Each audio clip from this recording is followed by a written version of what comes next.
Marcus Chun had spent 15 years building software in Silicon Valley, watching his life slip by in lines of code and fluorescent lighting. At 42, burned out and searching for meaning, he stumbled upon an online auction that seemed too bizarre to be real. A 300-acre ranch in Wyoming, complete with a main house, barn, and creek running through the property, starting bid $1. The catch was simple and strange. The buyer had to take the property as is, sight unseen, and agree never to sell it for profit. Marcus bid on impulse, the kind of reckless decision he never made.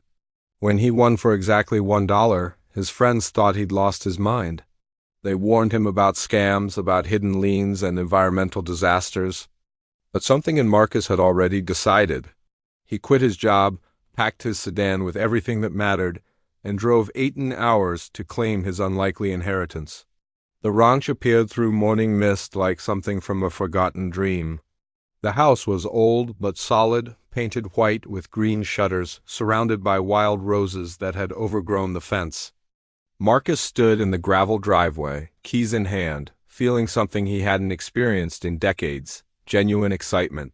He approached the front door, inserted the key the estate lawyer had mailed him, and pushed it open.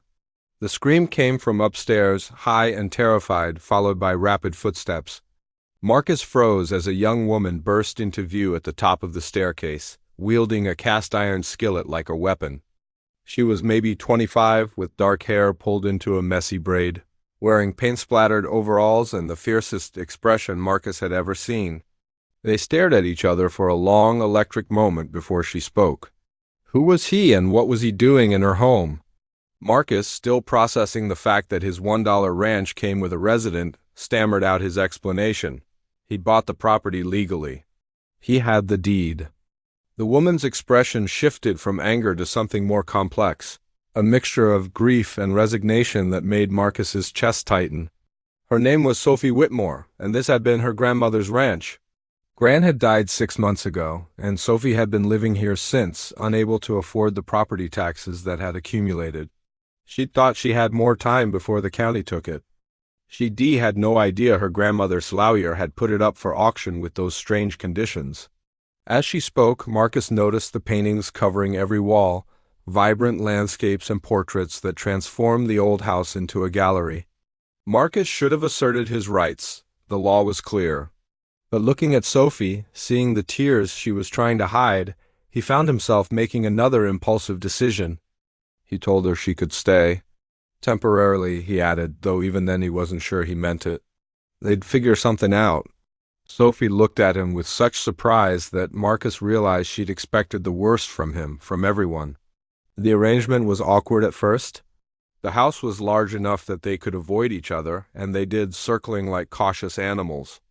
Marcus took the guest room and spent his days exploring the property, discovering the bones of something beautiful beneath years of neglect.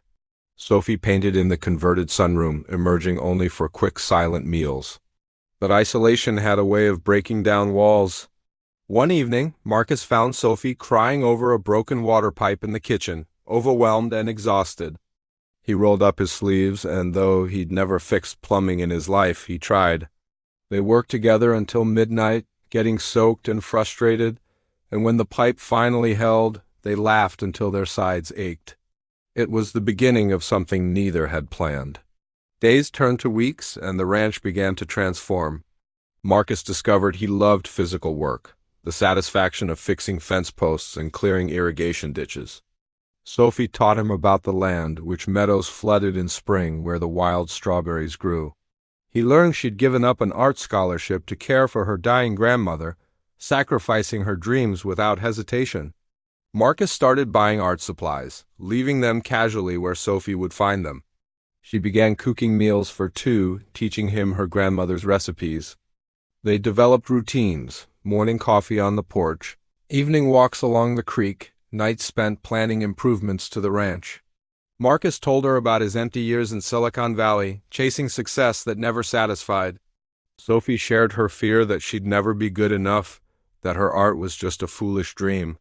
One autumn afternoon, Marcus drove to town and returned with something that made Sophie gasp. He'd arranged a showing of her work at a gallery in Jackson Hole. The owner, A friend from his tech days who'd moved to Wyoming had seen photos Marcus secretly took and wanted to feature her immediately. Sophie cried, overwhelmed by the gesture, by someone believing in her when she'd stopped believing in herself. The showing was a triumph. Sophie sold 12 paintings, enough money to pay off the remaining property taxes twice over. But more than that, she found her voice as an artist, her confidence restored. That night, standing under stars so bright they seemed close enough to touch, Sophie asked Marcus what would happen next. The ranch was legally his. She had money now to rent her own place. Marcus took her hand, callous now from ranch work, and told her the truth he'd been carrying for months. He hadn't bought a ranch for $1. He'd found a home, and more importantly, he'd found someone who made that home matter. The strange auction conditions suddenly made sense. Sophie's grandmother, wise and knowing, had engineered everything, trusting that the right person would come, someone who'd see beyond property values to the real treasure. Sophie kissed him then, soft and certain, and Marcus understood that some investments pay returns beyond measure. He'd spent 15 years accumulating wealth that meant nothing. For $1 and an open heart, he'd gained everything that mattered. The ranch thrived under their joint care. Sophie's art studio drawing visitors from across the state, Marcus's tech consulting done remotely between ranch chores. Years later, they'd tell their children about the auction, about the skillet and the broken pipe, about how sometimes fate disguises blessings as impossible bargains. The ranch never went up for sale. It didn't need to. It had already found its purpose, bringing together two lost souls who discovered that home isn't a place you buy, but a life you build with someone who makes every dollar feel like a fortune, and every day feel like the best investment you ever made.